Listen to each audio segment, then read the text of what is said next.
Hi, ഇന്ന് നമ്മൾ തയ്യാറാക്കുന്നത് മീൻമുട്ട ഫ്രൈ ആണ്. ഒരു കേരമീൻ്റെ മുട്ടയാണ് നമ്മൾ ഫ്രൈ ചെയ്യുന്നത്. അപ്പോൾ ഇതെങ്ങനെയാണെന്ന് നമുക്ക് നോക്കാം. മീൻമുട്ട തയ്യാറാക്കാനായിട്ട് നമ്മൾ ആദ്യമായിട്ട് ഒരു ചട്ടി എടുത്ത് വെക്കാം. അതിലേക്കായിട്ട് 1 സ്പൂൺ മുളക് പൊടിയും 1/4 സ്പൂൺ മഞ്ഞൾപ്പൊടിയും ആവശ്യത്തിന് ഉപ്പും ചേർത്തിട്ട് ഇത് വേവാൻ വേണ്ടിയിട്ട് ഒരു 1/4 ഗ്ലാസ് വെള്ളം കൂടിയിട്ട് ചേർത്ത് വയ്ക്കാം. ഇതിലേക്കായിട്ട് 2 കുടംപുളി കൂടിയിട്ട് നമുക്ക് ചേർത്ത് കൊടുക്കാം. പിന്നീട് മീൻമുട്ട ഓരോന്നായിട്ട് ചേർത്ത് ഒന്ന് വേവിച്ചെടുക്കാം. അങ്ങനെ നമ്മളുടെ മീൻമുട്ടയൊക്കെ ഇവിടെ വെന്ത് വന്നിട്ടുണ്ട്. വെന്തപ്പോൾ അതാ ഇങ്ങനെ ആയി എന്നുള്ളത് നമുക്ക് കഷ്ണം പോലെ ആക്കിയെടുക്കാം. അടുത്തായിട്ട് മറ്റൊരു പാൻ അടുപ്പ് വെച്ചിട്ട് അതിലേക്കായിട്ട് വെളിച്ചെണ്ണ ഒഴിച്ചു കൊടുക്കാം.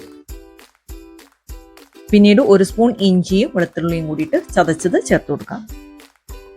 ഒരു 8 ചെറിയുള്ളി ചതച്ചതും 2 പച്ചമുളക് ചതച്ച് കൂടിയിട്ട് ചേർത്ത് കൊടുക്കാം.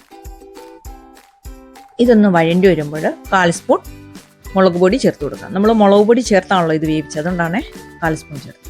പിന്നെ അതിലേക്ക് 2 സ്പൂൺ തേങ്ങാ തിരുമിയത് കൂടി ചേർത്തിട്ട് നന്നായിട്ടൊന്ന് വഴറ്റിയെടുക്കാം. 1/4 സ്പൂൺ വലിയ ജീരകം കൂടിയിട്ട് ചേർക്കാം. അപ്പോഴത്തെ നമ്മൾ ഇതൊക്കെ ഒന്ന് കട്ട് ചെയ്ത് വെച്ചിട്ടുണ്ട്, ഇതൊക്കെ ഒന്ന് ചേർത്ത് കൊടുക്കാം.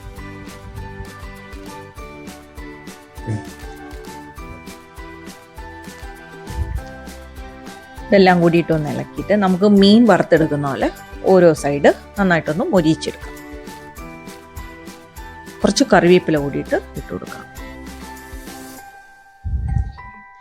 മീൻമുട്ട സാധാരണ ഞങ്ങൾ ഈ മുട്ടയൊക്കെ അപ്പം ഉണ്ടാക്കില്ലേ, അതുപോലാണ് ഉണ്ടാക്കാറ്. പക്ഷെ ഇങ്ങനെ ഉണ്ടാക്കിയപ്പോൾ അതിലും ടേസ്റ്റായിട്ട് തോന്നി.